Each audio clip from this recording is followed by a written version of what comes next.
it's been wonderful to see when NIL first created a buzz among student athletes, naturally, I can get paid. Where's my money? What can I get? And what we've seen at Virginia Tech and what we think is the real innovation here that we haven't really seen as much anywhere else is the community engagement. Our student athletes have really switched their paradigm from what do I get to what can I do? And greetings, everyone, and welcome to Buzz for Good, where we talk all things nonprofit, the people they serve and the good they do. And college football season is right around the corner, and so I want to continue today my conversation with the folks who are part of the Hokie Way. The Hokie Way provides opportunities for Virginia Tech student athletes to receive compensation for using their name, image, and likeness to help local nonprofits. And like it or not, name, image, likeness, NIL, is part of today's college athletics landscape. If you want to be competitive on the court or field, it is the Wild West right now with very few rules, a lot of money, and some shady characters involved. But for some passionate Hokie fans, NIL has been incorporated into the university's motto of Ut Prosum, that I may serve, and really one of the most unique platforms in the country.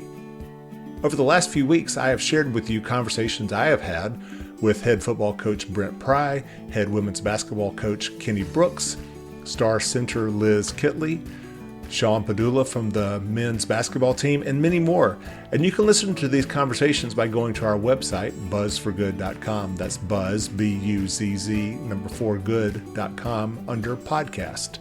Today, I'll be talking to three leaders of the Hokie Way: founder and board president Jim Petrine, director of operations Matthew Sams, and Kelly Woolwine, who not only helps coordinate Hokie athlete appearances for-profit businesses as part of his job as president of Triumph NIL, but he also sees the charitable side as founder of the LifeRing Foundation, which works to help families afflicted by pediatric cancer. Kelly's own story of pain and loss navigating his 3-year-old daughter's rare cancer diagnosis is a story you will not want to miss. But first, my name is Michael Hemphill. I'm the creator and host of this radio show, as well as the TV show Buzz, that airs every Wednesday night, 7 p.m. on Blue Ridge PBS. Each episode, we feature a nonprofit organization and the great work that it does, and we provide the nonprofit with a team of creative marketing professionals affiliated with the American Advertising Federation of Roanoke. These professionals donate their immense time and talent, helping these nonprofits attract more donors, volunteers, and clients to their cause. In short, to help them achieve more buzz. And our newest episode, our 35th, and our season 3 finale airs this Wednesday, August 30th on Blue Ridge PBS. It stars Altamons, a gorgeous 850-acre outdoors destination in eastern Montgomery County, Virginia. And I will share the audio from this episode after my Hokie Way conversations. More at buzzforgood.com. That's buzz, B-U-Z-Z, 4 good.com, as well as our social media channels, Facebook, Instagram, LinkedIn, and YouTube, all at Buzz for Good.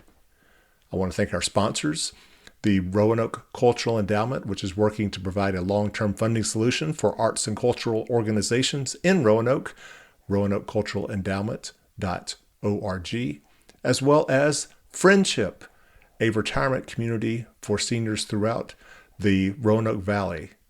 More on Friendship at friendship.us. And now, the Hokie Way.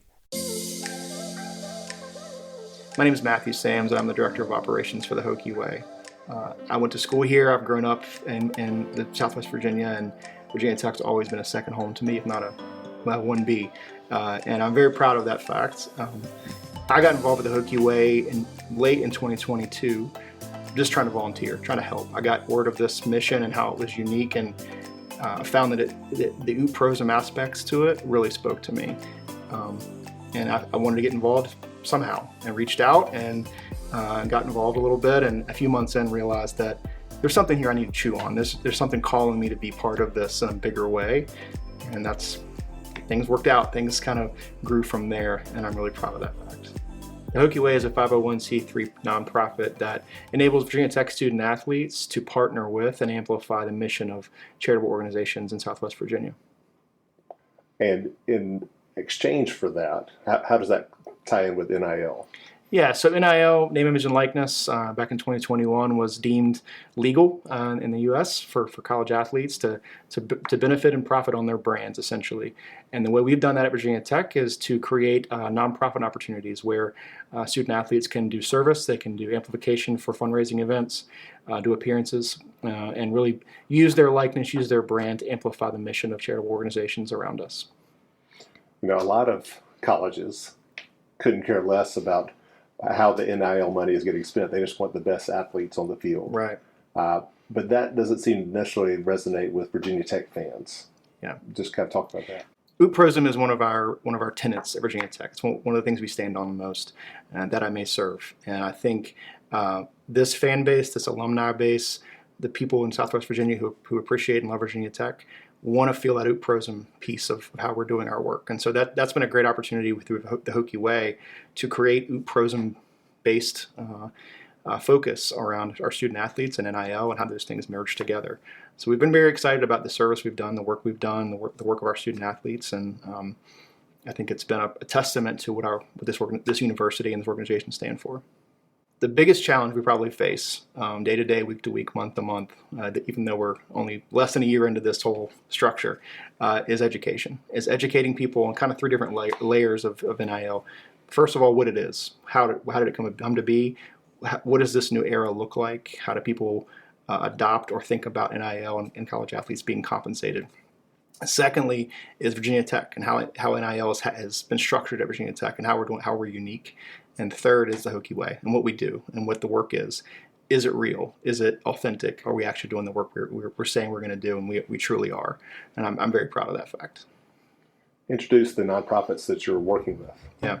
So we currently serve 8 nonprofits. We partner our athletes with them. First is American Heart Association. Second is Boys and Girls Clubs of Southwest Virginia. Third is Eastmont Community Foundation. Fourth is Feeding Southwest Virginia. Fifth is LifeRing Foundation. Sixth is Roanoke Prevention Alliance. Seventh is Ronald McDonald House Charities of Southwest Virginia. And eighth is Special Olympics of Virginia. We're currently in process of adding a 9th partner, and that's Vittles for Vets based in Radford, and they provide services for veterans who need food and other services around their life. Our student athletes at Virginia Tech have been involved with NIL for our nonprofit partners in 3 different areas. First is service-based work, and that's been packing boxes for Feeding Southwest Virginia, food for those who need food. Second would be appearances where we've had athletes mentor kids and do things at fundraising events. And third is, and probably most important for our future, is thinking about marketing and awareness campaigns for these nonprofits. So getting their mission out, getting their brands out, and leveraging the student athletes' voice to get more reach.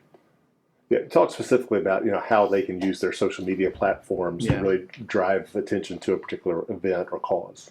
Yeah, when it comes to NIL, student athletes have a big reach. They have big followings on social media. The bigger the athlete's brand, the bigger their following is, which means they get eyeballs, and which means they have a platform for creating awareness around missions. And so I think as we think about the Hokie Way, we're trying to leverage these student athletes' reach for nonprofit partners so that they can have more impact, they can have more awareness around initiatives they're trying to see through, campaigns they're trying to run, fundraising they're trying to do. So it's a really impactful thing, and I think we'll see more of that as we go and get more attuned to what our nonprofits need in the future. I would say from the community's response perspective, our nonprofits have been very happy with the reach that we've created, the impact we've created with our student athletes. In terms of fundraising events, I think we're going to see more of those come in the next 6 to 9 months. But in terms of social media reach and appearances, there's been a lot of success there. And honestly, I think the biggest thing for me is when we have student athletes interacting with children, there's a feeling and a vibe that goes with that, energy that goes with that is just palpable, and it gives me goosebumps. Marketing wise, what does the Hokie Way need in order to attract more people to the cause? The Hokie Way just needs awareness. We got to create. We're looking for any avenue we can look into for creating awareness. People just don't understand what we are and how we're different than Virginia Tech as its own entity. We're separate. We have to be separate to be compliant with NCAA and other regulations. And so we were just trying to look for any way we can to make people understand what we do, how we do it, why the work matters, that the work is real, that we're not just a facade for something that's shady. We're doing real work, and we're doing real impactful work for nonprofits. And that's, the more we can get that word out, the more people can understand how this operates and how this new era of NIL and how we're approaching it uniquely at Virginia Tech is important. That's part of my job every day, and it's a continuing thing to do. The Hokie Way received our 501c3 status in late summer, early fall of 2022, and so we're about a year into this, and we got to crawl before we walk, before we run. That's how we've been approaching it. And I think we're in that walking phase. We're getting much more optimized operationally, making sure that we're getting student athletes where they need to be, using our partner Triumph NIL to help manage their schedules and manage the upcoming events. And in the future, I think we're going to be even more evolved around how we can support our nonprofit partners beyond just appearances, beyond just publicity, beyond just marketing reach. I think we're looking for ways to really create meaningful partnerships and meaningful impact with them on a consistent basis. But lastly, at the same time, what's kind of driving all of this is having the best athletic product on the field or on the court. Just talk a little bit about that. At Virginia Tech, I think that the mission here is to create an NIL ecosystem, we call it, that's competitive. We want to create obvious opportunities for any potential recruits or transfers or our current student athletes to know that they have opportunities to capitalize on their brands, essentially.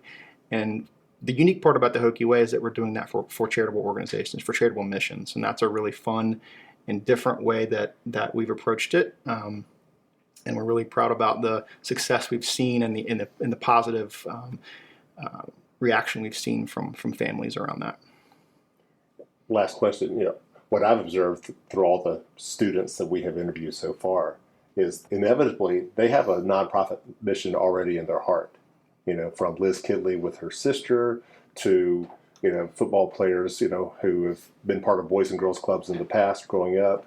I mean, it's obviously not just something that they're doing to check a box to get a paycheck. Our student athletes are amazing. Yes, they perform well on the field, and we see their athletic exploits on TV. But when you get to know them, get to meet them, get to interact with them, and learn about their passions, it truly is they're truly. A lot of them have passions that are unique to them, to their own interests, and to their own philanthropic way of thinking. Some student athletes have even created their own nonprofits that no one really knows about yet, but we're trying to really amplify that too, because that goes back to UPROSM. It all comes full circle. One of the things we're working on right now is creating even more student athlete engagement. How do we get them more involved to be ambassadors, be leaders within the Hokie Way, using this little nonprofit as a vehicle for creating even more impact. And we're working on a student athlete advisory committee, if you will, that consists of current athletes who can give voice, who can give some input as to how we operate in the future, how we select future partners, how we go about our business to amplify and support our mission. I'm Jim Petrine. I'm president of the Hokie Way board, the founder. I graduated in civil engineering in 1980 out of Virginia Tech, and also I've been a passionate Virginia Tech fan for many, many years. I met my wife here at Virginia Tech, and we both bleed orange and maroon. We've been involved with the university on multiple levels for many years. Share a little bit about kind of how the Hokie Way came into being from your perspective. Well, the Hokie Way came into being because I've been a sports fan for so long that I knew the name, image, and likeness was coming about, and that it was changing things and how athletics was working. And when I first looked at what would be a good way to promote Virginia Tech athletics, I just didn't have a good feel. I knew a lot of people actually had a negative image of name, image, and likeness when it first came about. And I maybe did it a little bit too. Everybody gets the idea of pay for play. But that is not what this is. And I really felt like we could do a positive way of doing this. The Hokie way of doing things, ut prosum, is a good, positive way of doing things. So we thought about a couple different things, and got together with a few people here at the university. Jim Petrine, who's on our board, met with John Dooley to find out what we were allowed to do. And we came up with this idea, which I think is a great way of following in the tech motto of ut prosum. What's been the most inspiring moment that you have had with the Hokie Way so far? Oh, well, that's kind of hard to say. I've seen so many different moments where I've seen our players interacting with people in the giving organizations, the partnership organizations. That is what is inspiring to me. When I get to see it on, I hate to say it, the local TV actually covering an event, and you see the boys and girls from the Boys and Girls Club, really, their eyes wide open with athletes there, and they're doing things, and then people just seeing them at either a golf event, but raising money for a very good cause like LifeRing. It's impactful that they're doing things that are positive for the image. I really feel like the Hokie Way has fit into perfectly what the university original founding motto, again, ut prosum, that I may serve. Obviously, we were in a military school at the very beginning, and that I may serve meant one thing then, but that has been our motto throughout. And that has transitioned from true service in the old military way to what everybody believes in, how you serve today and how you help your fellow citizens. And that's where I think the Hokie Way is working perfectly in that transition to, I serve by giving back to others in multiple ways, not just the service. And it fits perfectly with our motto, and I like it that people who are inspired by Virginia Tech somehow always have that feeling to serve and give back to others. That's what everybody feels who have been fortunate to be able to figure out a way to give back to others. And I know now our current sports athletes are critical role models for our children. So it's critical that they be shown in a positive light as to working for others, not just for themselves. So I think that is a great mix that we've gotten together here with the Hokie Way. Obviously, we wanted to be competitive. And I think, again, the Hokie Way gives us a chance to be competitive, and we're not going to be able to outbid the Georgias, Ohio States. So that was not what we wanted to do with this, to outbid crazy dollars out there. But we wanted to be able to have some money for our student athletes so we can be competitive on the field. And then it's also, I like it that we get the type of athlete that we want. Somebody who's not looking to sell themselves to the highest dollar, but somebody who's looking to, hey, do something for a better cause for less money. That's the type of athlete we want at Virginia Tech. Because we're in a landscape today, you've got to provide some kind of NIL deal, yes, just to be competitive on the field. Yeah, you have no choice. You have to have some type of NIL deal to be competitive on the field now. So we want our student athletes to be able to be competitive. We want our teams to be competitive. If we're going to play this game, as Witt says, you might as well try to win. But so we want to be competitive. But we think we're working it the best way, the Hokie Way.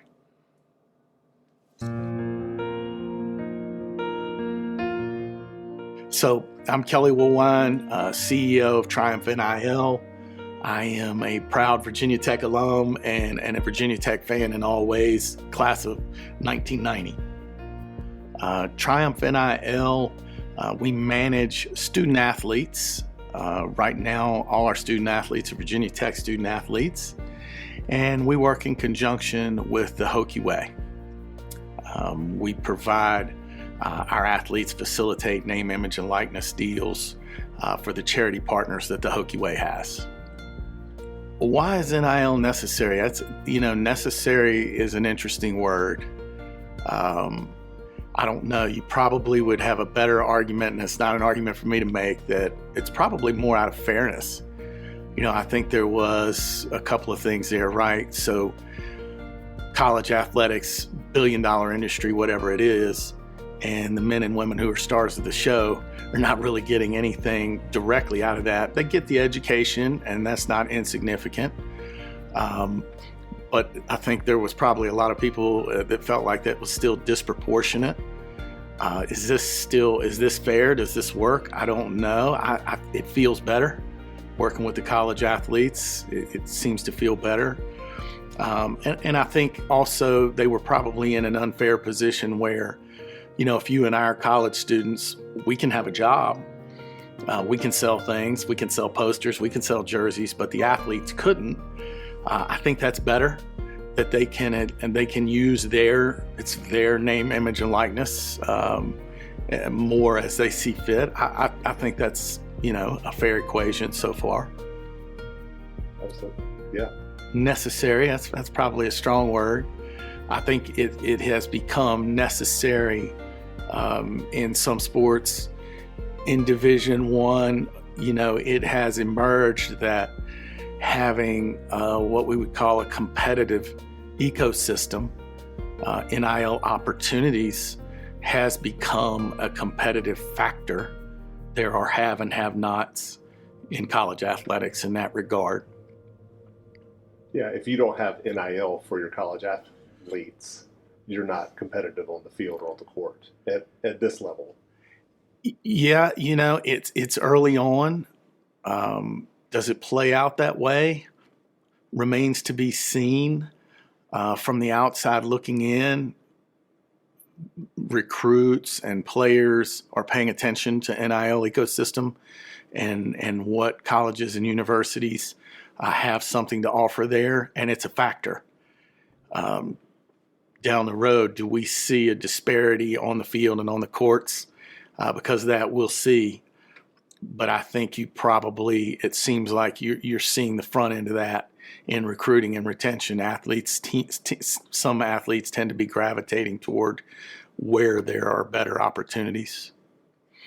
Let's move on to LifeRing Foundation, one of the nonprofits.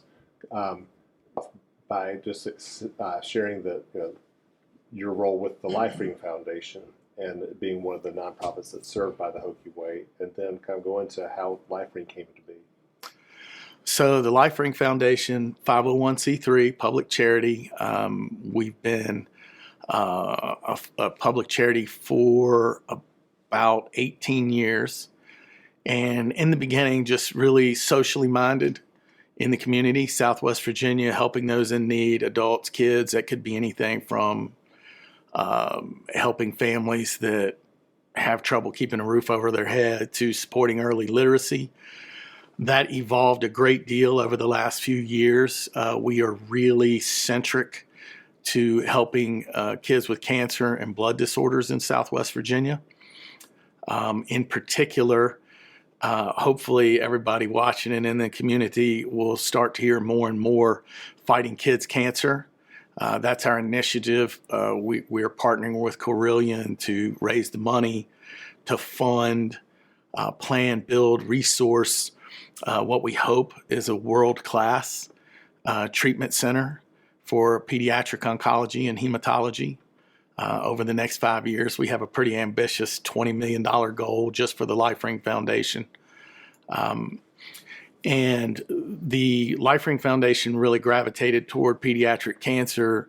It was kind of headed that way. We were learning, my wife Jess and I, co-founder, that there are really dark, shadowy areas of pediatric cancer that need light, people need to know about. It's not like you think. Kids don't really have the same resources that adults do. Kids can't tell you what they need. They can't tell you what they don't have. They can't even tell you where it hurts sometimes, like adults. So they need a voice, and they need to at least catch up to the adults in terms of the resources they have access to. So we were starting to learn that and gravitating that way as a foundation. But then on September 27th, 2018, our 3-year-old daughter, Charlotte, we thought she had a stomach bug. We walked into our pediatrician appointment that morning. Our son had just been born, so we're exhausted. He was weeks old, keeping us up all night. So our pediatrician appointment was at 11 a.m. Charlotte was throwing up a little bit, low-grade fever. By that night, we were admitted into the hospital. She'd had 2 surgeries. We were diagnosed with a pediatric liver cancer, hepatoblastoma, stage 4, spread to both lungs, and told that the outlook was not good. We probably weren't going to be around very long. Within 36 hours, our perfect world, parents, young kids, every day's Christmas, to, already getting chemo, having port implanted. And that started an immersion for us in a culture of pediatric cancer. Pediatric cancer, it's not like all cancer, right? It's not a broken arm. You go get your cast, you fixed, you go home. We've been at it now for 5 years. I'm thrilled to just say that Charlotte is still around. She's known as the unicorn warrior princess. She's a miracle child. 5 years in, she looks great. She's in school.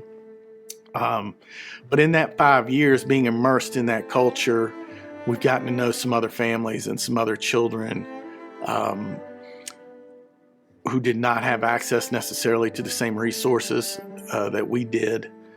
And they're not here anymore. And there's no bad guy there. It's nobody's fault. There's a lot of things behind that.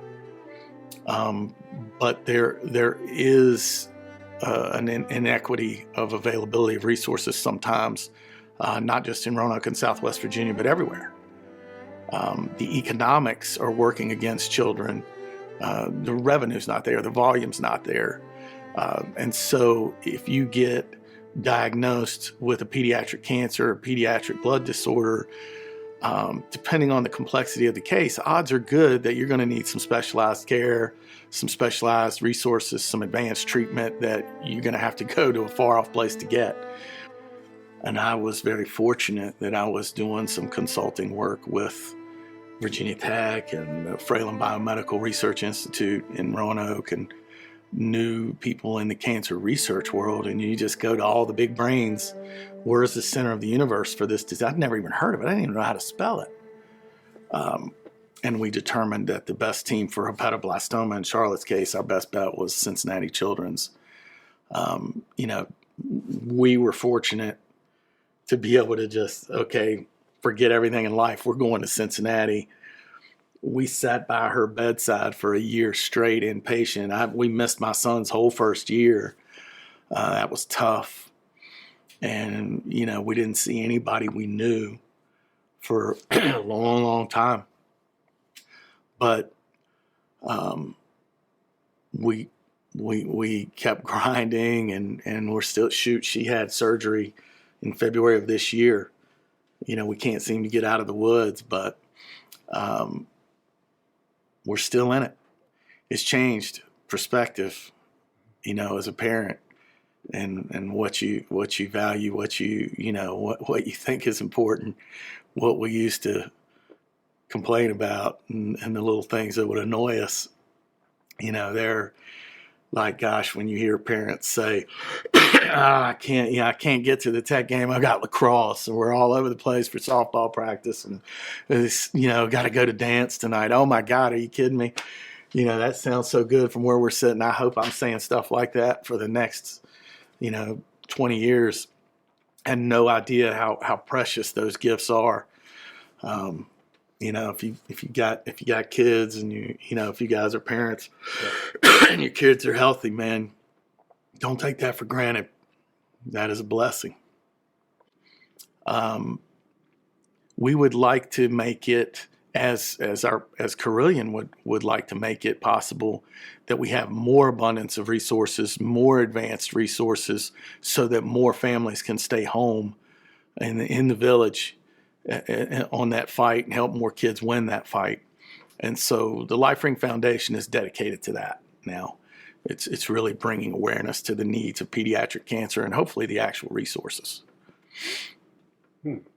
Sorry, it's a tough one. Yeah. That's you as a parent of a young child, that's not on your radar. You live in fear of a lot of things. You live in fear of bullies and violence at school. And is your kid going to be accepted socially? Are they going to have friends? Are they going to, you don't expect to see your young child fighting for their life. And when that hits you as a family, it's a family disease, your head is spinning. And you don't know what you don't know. So we're really hoping to be a resource there, and families in Southwest Virginia get more resources and more support for that.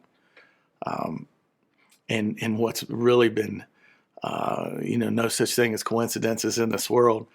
Find myself in the name, image, and likeness business, and one of the great things that's happened is bringing the name, image, and likeness platform into the world of pediatric cancer. And the athletes are, very open to and excited to bring their voice and their popularity to this. And so now we have these student athletes who are helping us raise awareness for this need. And you bring both of those things together, these athletes can be compensated and have benefit from using their name, image, and likeness. But what they're really most excited about is what they're talking about. So that's been really good for us to bring those two platforms together.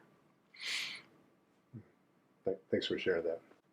What we did not anticipate that's been incredibly refreshing, encouraging, is there's an unprecedented engagement on the student athletes' part in the community now.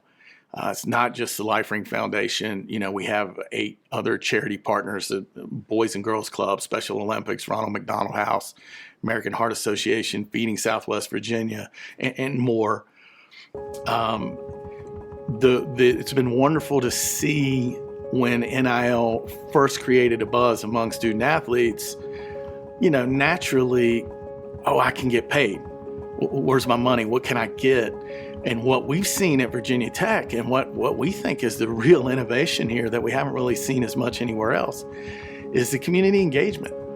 Our student athletes have really switched their paradigm from what do I get to what can I do. They've all been very anxious to help support these organizations, whether it's personal appearances, digital content that promotes the charity, or in the case of pediatric cancer, getting that messaging out. And all of them, to a man and woman, you never have to ask twice. They're very happy to lend their popularity and their voice to these causes, and that's been so fantastic to see. Our Buzz TV show starring the Hokie Way airs September 27th on Blue Ridge PBS, and stay tuned to our website and social media channels at Buzz for Good to find out more about that premiere, as well as a watch party that will take place in Blacksburg prior to its airing on Blue Ridge PBS. Now, our newest Buzz airs this Wednesday, August 30th, 7 p.m., featuring Camp Altamont near Shawsville, Virginia. It is, all humility aside, a beautiful episode that can be seen quite nicely, I think, just by the audio. So I hope you will listen now and then tune in Wednesday, 7 p.m. to Blue Ridge PBS or our YouTube channel at Buzz for Good and watch the episode. And here it is. About anything that you can think of, we try to be available to, because we want the people to use the property. We feel like we're a secret to a lot of people, even though we've been here for a long time. A lot of people don't know Altamont is here. And we want them to know that we're here and that we're open for them to come and enjoy. Altamont in eastern Montgomery County, Virginia, is best known for its 4 weeks of summer camp, where kids can disconnect from their technological lives and engage with nature's beauty. But for this gorgeous 850-acre attraction nestled in Virginia's Blue Ridge, what about the other 48 weeks of the year? For today's episode, we're going to turn this best-kept secret into a must-visit destination with the help of another outdoors organization that's been featured on our show, and a team of tourism professionals whose marketing expertise is just what this nonprofit needs to give it some year-round buzz. For more than 100 years, this ground in Shawsville, Virginia has been a place apart, a balm from the bustle and brokenness of everyday human life. Loosely translated high mountains in Latin, Altamont was purchased in the 1890s by the Crockett family, which bottled its healing spring waters for markets throughout the United States and Europe. A 300-guest hotel was later built, Crockett Springs Resort, for the well-heeled to escape disease-ridden cities sweltering in the summer. But the resort hit hard times during the Depression, and the hotel fell into disrepair. In 1957, the Roanoke district of the Methodist Church bought the property, and over the decades since has transformed it into a retreat center with a variety of lodging and dining facilities, sites for RV and tent camping, a pool, a pond for fishing and canoeing, ropes courses, picnic shelters, and of course, miles of hiking trails, the most popular leading to scenic Stiles Falls. While its visitors say Altamont has always pulsed with divinity, its human heartbeat dwells within one family whose name permeates the place. My name is Jim Petrine, and I'm currently chair of the board of directors at Altamont. Jim Petrine's grandfather owned part of the property that today makes up Altamont. His father was born here in 1927. There's several facilities in the camp that are named in memory of my parents, including the Pyramid House, which stands on the location where the original house was that my father was born. It was burned down, but it was on that same location and the same beauty around it. So that's special.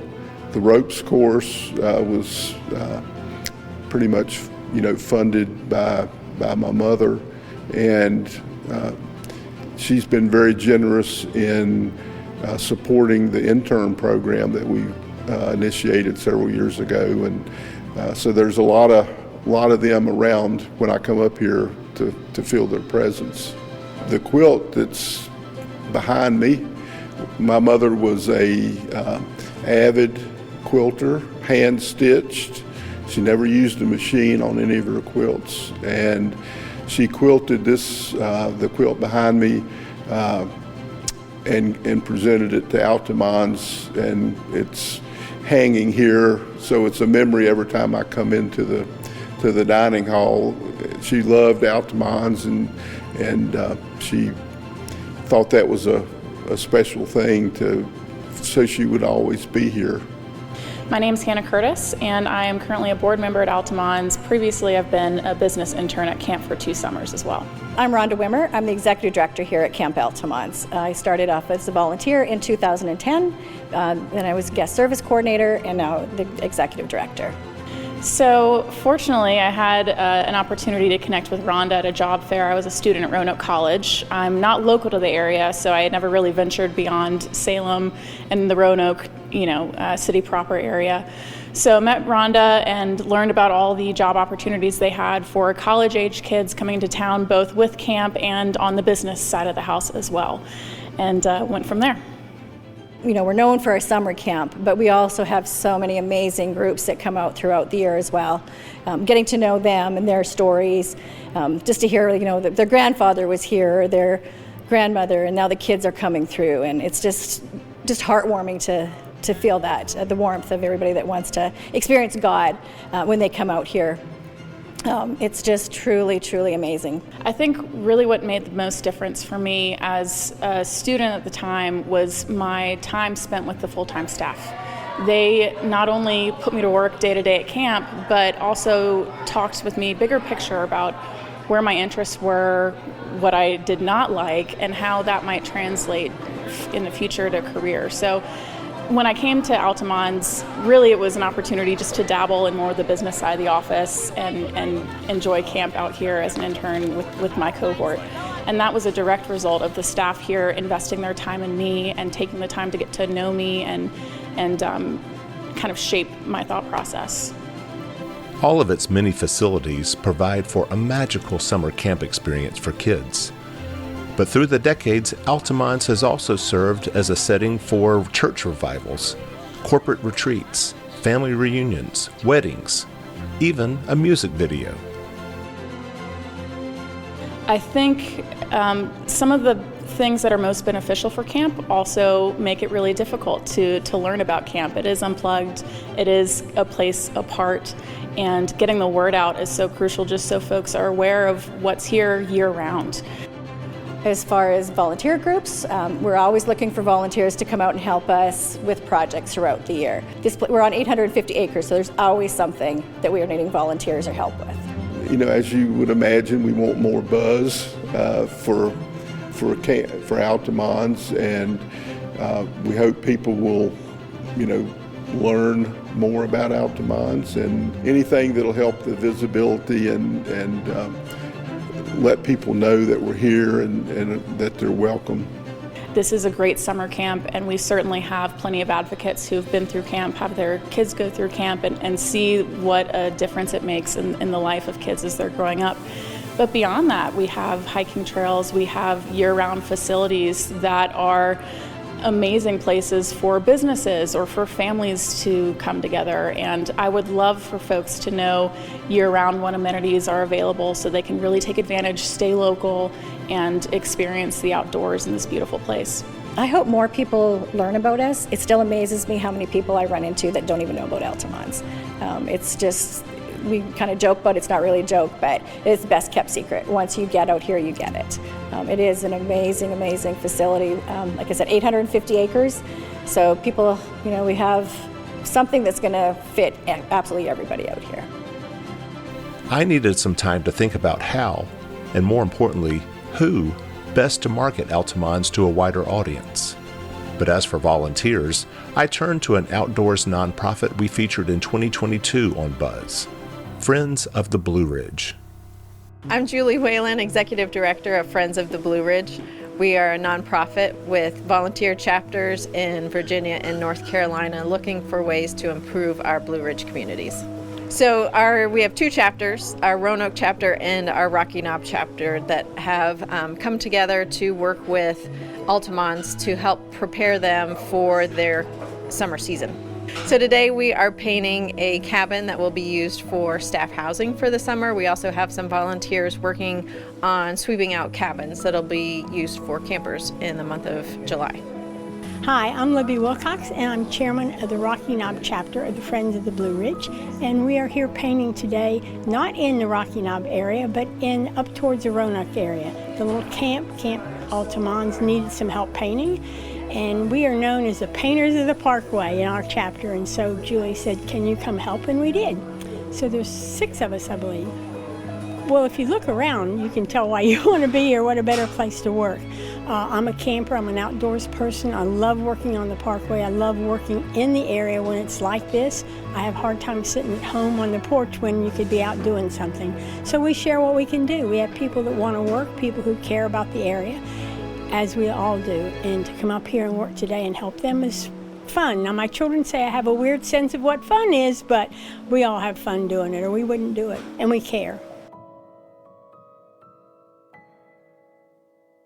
Mary Ellen Belcher. I am with Friends of the Blue Ridge, and we are working on a monarch butterfly way station garden.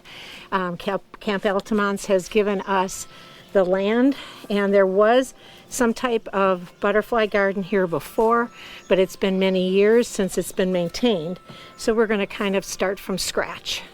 Well, we were looking for a master gardener, and I found out through friends that Sarah was a master gardener, and so we asked her to participate, and she's going to be drawing up the garden design, what type of plants we need, how many, where to plant them. My name is Sarah Post. I love anything to do with gardening. So when I got a phone call from my aunt, who is really good friends with Mary Ellen, and I've known Mary Ellen for quite a number of years through my aunt, and she wanted to see if I wanted to help start this butterfly garden with her. Today our main goal is to make sure that we start getting a handle on the weeds. It's been unmaintained for quite some time, so we need to make sure that this is ready for planting in the fall. Using some black plastic to suppress the weeds will help make sure that when we uncover it again, we're looking at fresh, good soil, ready for the compost, ready for the planting. Altamont and friends share a common mission in youth outdoors, and the next generation being excited about opportunities here in the Blue Ridge.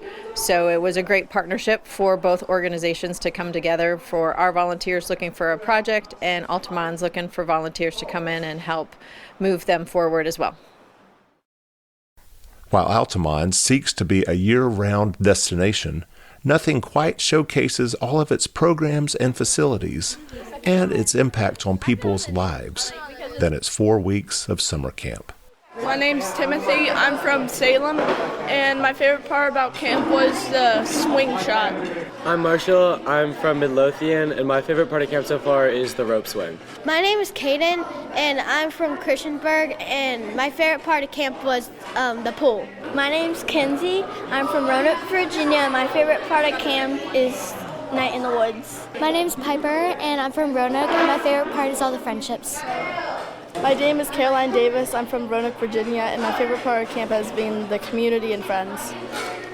I'm Maggie, and I'm from Christiansburg, and I love everything about Camp Altamont. My name is Gesina, and I'm from Blacksburg, Virginia.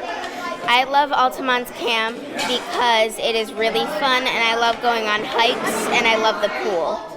Peter Dwayne Hatch from South Carolina. Favorite part of camp is it's going after lunch. No, that's after lunch. Maybe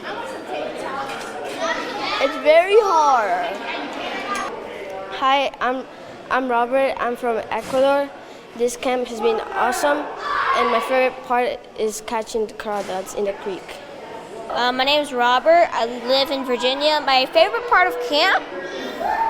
There's too many good things. There's the poles. There's a pole thing where you can do a swing shot. There's a catwalk. There's Foursquare. There's Gaga Ball.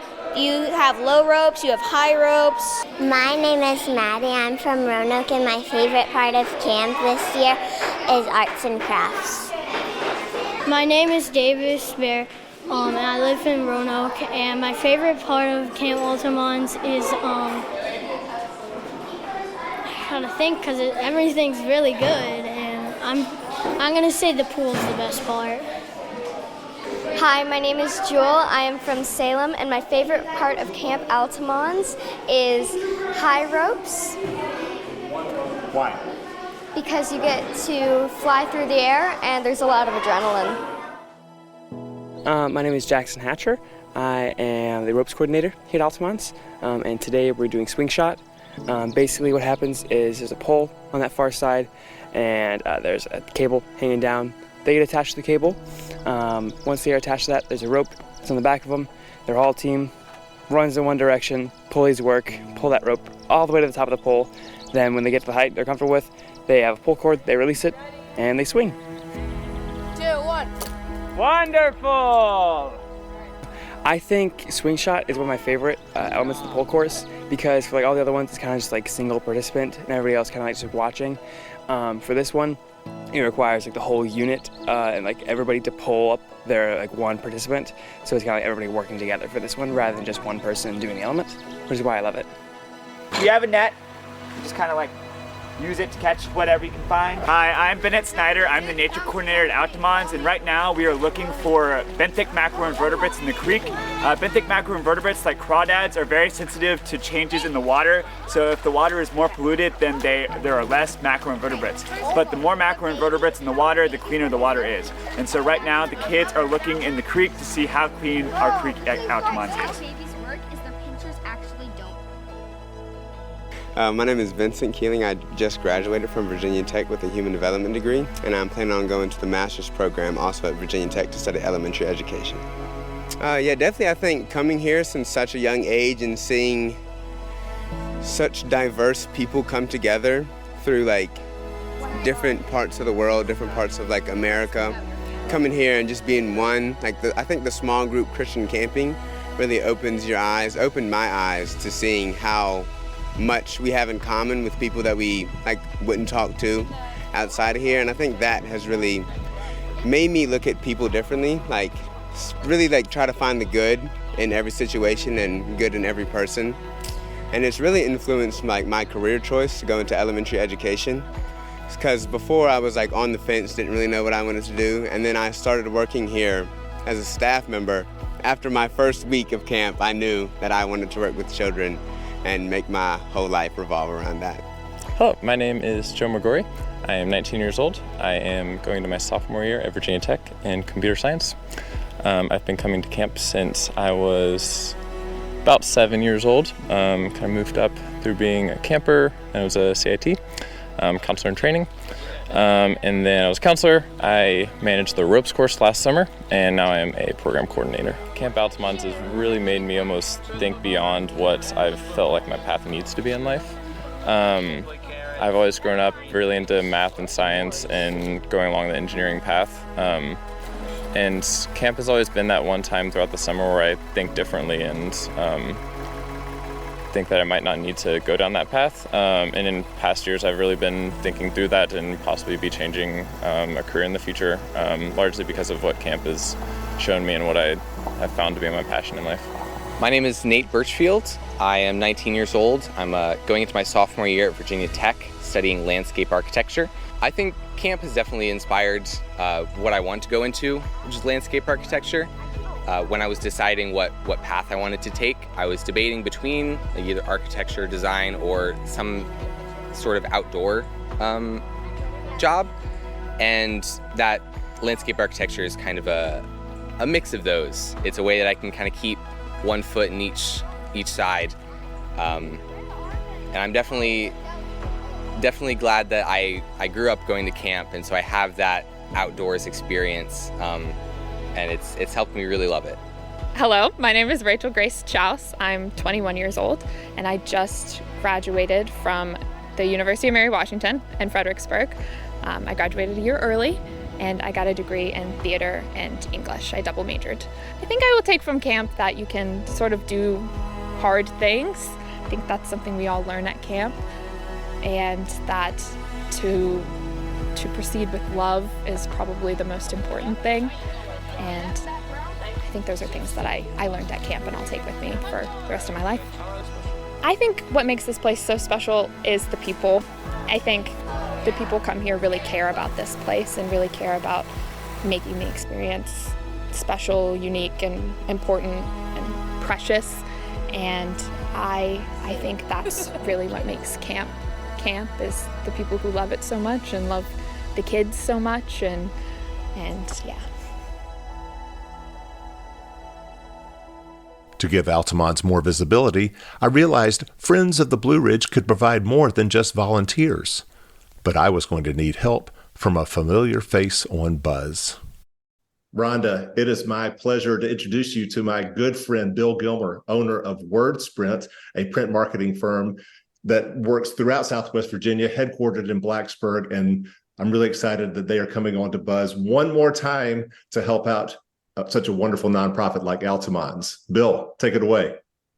So Rhonda, what we are proposing is that WordSprint will donate in kind between $1,000 and $2,000 worth of goods and services. What we have in mind is we do some data targeting, and we acquire for you a mailing list of churches, for starters, within a 100-mile radius. We've done some counts here. It looks like about 4,500 of them. We would also design and print a postcard piece that could be a mailer or simply a handout or something to be stuffed in another mailing that would be an advertisement for Altamont as a destination for conferences and retreats. So something like Friends of the Blue Ridge's annual mailing that would go out, you could insert that, and that would then go to all of their different mailing addresses. Absolutely. Awesome. Fantastic. This is such a blessing for us. You've just taken a huge load off our plate to be able to help us get this information out to more people that we've been trying to target, but just didn't have the right amount of staff or the time to get it done. Thank you so much, Bill. You are most welcome. Bill, thank you. Thanks. But for the main marketing buzz, I decided to turn to my good friend, Catherine Fox, Senior Tourism and Destination Development Advisor for Eddie Alexander, a marketing and growth strategy firm headquartered in Roanoke with clients nationwide. My memory goes back to when I was there years ago with both of my sons who were part of scouting, and it was so beautiful. I mean, set in the mountains, it's just a beautiful setting. So I'm excited to see you take it to another level of visibility. And with that, can introduce to you another layer, another connection to somebody who can take that message for you on a local and regional level, is David Rotenizer, who is with the Blacksburg, Christiansburg, Montgomery County Regional Tourism Office. He is the executive director. For myself, this is a personal connection. Going back to my early childhood, we used to come to camp at Altamont when I was a youngster. And in fact, a lot of people in this area have memories. I've been mentioning Altamont, and a lot of people can relate to having some kind of connection to it. And even I was talking to someone last week, and they said, "Oh, yeah, is that where the waterfalls are?" I said, "You got it." So, you've got a wonderful institutional capacity here in our community, and I am delighted to see what I can do to help out from a tourism perspective. This is a tourism asset. It's a resource, and not just for travelers to the area and visitors to the area, but also people that live and work and play in the area. So we have a county tourism website, and we hope to get you involved with that. And more importantly, we have what's called the DXP, a digital experience platform. It's cutting edge type of approach to helping to market and promote tourism assets. We want to get you on that. Also, we have a regional tourism website, Visit NRV. We hope to get you, connected with that website as well. And then also there's a Friends of Southwest Virginia. So there's different layers of connections that we can make for you. And then more on the state level with the Virginia Tourism Corporation, Virginia's for Lovers. Remember that? Okay, we work very closely with those folks, and they will get you on their website, virginia.org, a statewide website. It's ranked nationally, as a top state level website. And then also, I want to see if we can get you folks listed as in the Virginia Travel Guide, the 2024 State Travel Guide. That would be a huge opportunity for you, because you're more than just a summer camp. I mean, you're outdoor recreation, you've got camping, you've got facilities for meetings. There's so much opportunity there. And if we start, looking into a little more, siloing it to a sense, I mean, there's so much we can package there with Altamont. Rhonda, we'd love to invite you to celebrate tourism at a conference summit that's going to be happening in Wytheville in the next few days. It will incorporate over 200 attendees from all over Southwest Virginia. I think you're going to get a whole lot out of it and meet new people and new opportunities. I'm so excited to be on board with you guys, to see the excitement that you have to be able to introduce Altamont to more people. It just really is overwhelming. Thank you guys so much. I love to see that kind of a gem, a diamond in the rough become something more on a regional, local, and statewide level, and really increase that visibility. In a waterfall to boot. And a waterfall, yeah. And you could not have picked a more perfect location to start this than being at this summit today. I'm excited. I can't wait to get out there and meet up with these people again. There's a lot of them that ask for my email, phone numbers. They want to come out and do tours. I think that's really, really going to help us, just the exposure. welcome aboard. Yeah. Thank you. Absolutely.